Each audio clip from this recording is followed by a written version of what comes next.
7 Days to Die is a game that has had a lot of suggestions over the years, and I've compiled my list of 10 things that I'd like to see most added to 7 Days to Die at some point. I do have a couple of quick rules though that will stop it from being pointless. Any obvious features that have already been stated to be added to the game, like bandits and adding back jars, don't need to be on this list, and nor do the really obvious things like just saying broadly more guns or more vehicles, stuff like that, because of course more stuff is always good. So let's jump in. Number 1, broadcast storage. For those that don't know what broadcast storage is, it's a feature you've seen in mods or in other survival games where you can access stuff inside of storage containers without actually interacting with it. So you don't have to obsessively sort your random resources and then spend valuable time inventory managing, which is probably not the gameplay you came to play. Instead, you can just make sure your containers are near a workstation and the workstation will pull those resources from nearby whenever you want to craft things. This would massively cut down on the inventory faff part of 7 Days to Die, and the less time you spend in menus the better as far as I'm concerned. There's actually a mod that already does this on PC called Craft from Containers, and as you can see it has 135,000 unique downloads, which is pretty considerable. Naturally, we PC players could just download this mod, but not everybody likes mods, and more importantly, the console audience is potentially larger than PC,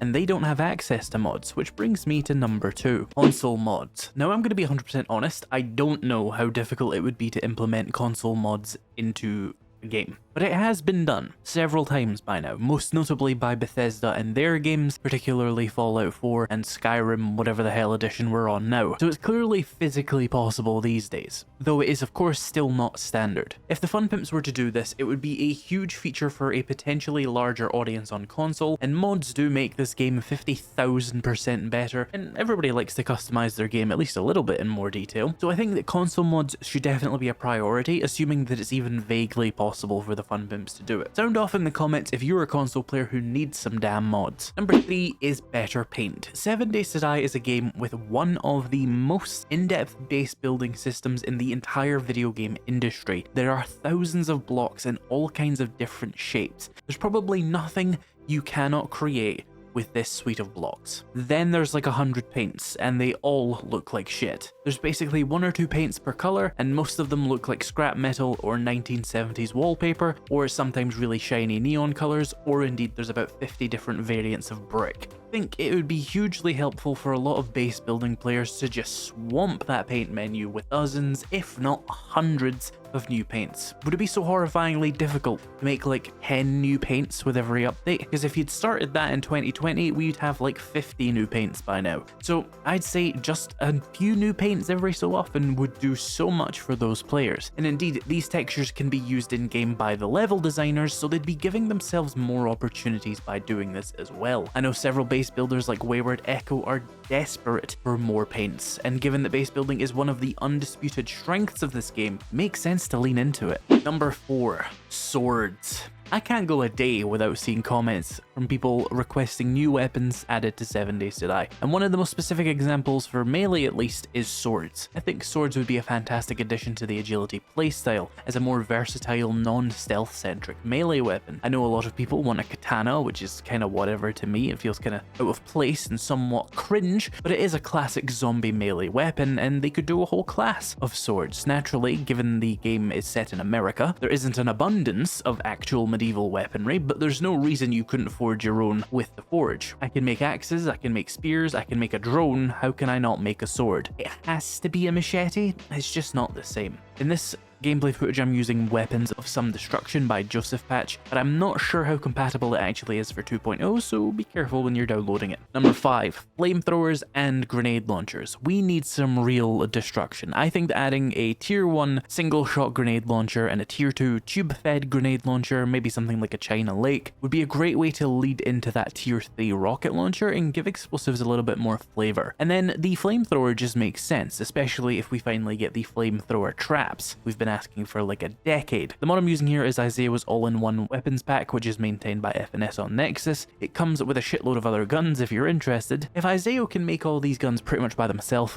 PFP can make a few new additions to the sandbox that would actually add a lot of variety to gameplay. Because I can understand the fun pimps not wanting to add more bullet go burr firearms into the game. Why would they waste their own time making 100 other modern firearms just to pad out the loot tables when they would all essentially operate exactly the same as the tac rifle but with different stats? That is kind of what mods are for. But a flamethrower and a grenade launcher? Those are new actual playstyles that are worth implementing into the game, I'd think, for the amount of effort they would take to make. Number 6, automation. Now, this isn't for everybody, but it was well received when I did a poll on this topic a few days ago. Automation is a very broad topic. I'm not calling for like space engineers level manufacturing or automation with in-game scripting and stuff, but the ability to make an automatic mining block, that would be a fun end-game objective, or an ammo factory that takes in gunpowder from your chem stations and casings and stuff from your forge and assembles them in the background while you play. We have drones, we have collectors that passively generate resources already. There's no reason to not have these kind of automation features for those that want them, and those that don't can just not place those blocks. And they'd present actual end-game goals for players to have, and they could be really high heat blocks that would actually require your defense against screamers and screamer hordes, which would turn the automation into a high risk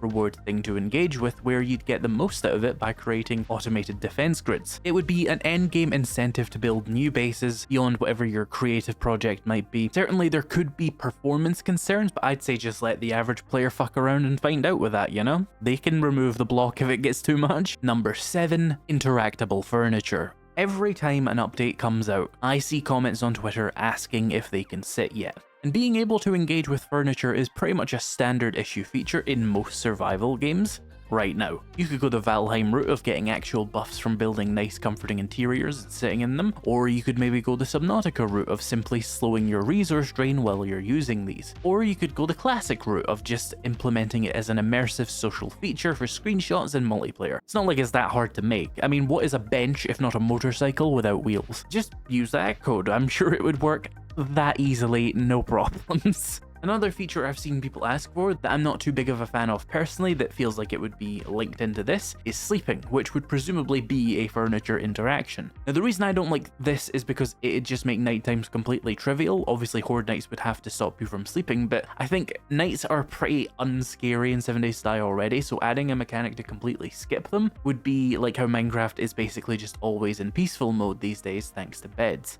But I am all for options. Just add a sleep menu toggle, best of both worlds. I wouldn't use it, but I know a lot of people who would. Number 8, wandering traders. Imagine you're sitting in your base, minding your own business, and you hear a truck approaching. That right away is much more dynamic than any other feature 7 Days to Die has. The only other dynamic encounter 7 Days to Die has at all is wandering hordes, and even then, they're on a timer and they run through a list of static zombies to such a point that you can actually predict what zombies will spawn when if you really care enough. So add more dynamic encounters like a wandering trader, where the trader would appear randomly or perhaps periodically and sell you something game-changing. I'd prefer them to not actually have anything unique, because then you're actually dependent on them to do certain things, but maybe they're just like regular traders, but they have like a big loot stage boost to encourage you to go and find them. Maybe they could even give you unique missions that affect what they can sell you. There's a lot of interesting things you can make out of this feature that probably wouldn't even require that much extra work. You'd kind of just be stringing together existing mechanics. You've got periodic spawning encounters, you've got trading systems, you've got questing mechanics. It's really just a matter of taking the time to reuse and link these features together, and it would add a lot of interest to the game. Number 9, no zombie respawn mode. This is a weird one, and it's not something I've seen other people ask for, but hear me out. Give me the ability to customize the respawn mechanics of zombies. Let me be able to truly clear all the POIs on the map and clear all the towns. Obviously, horde nights are still a thing, but I could turn them off if I was interested in doing that. But this would probably be a very simple menu toggle to add, and it would add an interesting dynamic shift to the game. It'd allow you to clear the world out and have an end goal to your save file. It's unrealistic that many people would actually use it, but I know I would use it, and it'd be an interesting challenge for a whole bunch of reasons, but mostly it's just not that hard to implement it. So give me it. Number 10, more progression methods. I hate learn by reading. Give me a menu toggle, give me options in game, whatever. 7 Days to Die has had 4 main crafting progression methods that I'm aware of. You've got learn by doing version 1, where you would spam craft things to get better at crafting, which wasn't my favorite, but various mods do use this feature. Learn by doing version 2 is where you would level your skills through various means and then use skill points, put points into a perk that would unlock crafting abilities. Various mods such as my own use this feature. There was also the one that people talk about the least that I also think was perfectly fine, which I call integrated perk crafting. You unlocked recipes and quality by buying related perks, so you got clubs unlocked from buying Pummel Pete, and it governed your ability to craft quality clubs. And then all the tier 3 gear was unlocked through finding schematics in the world. I actually liked this functionality just fine. It was reliable, intuitive, and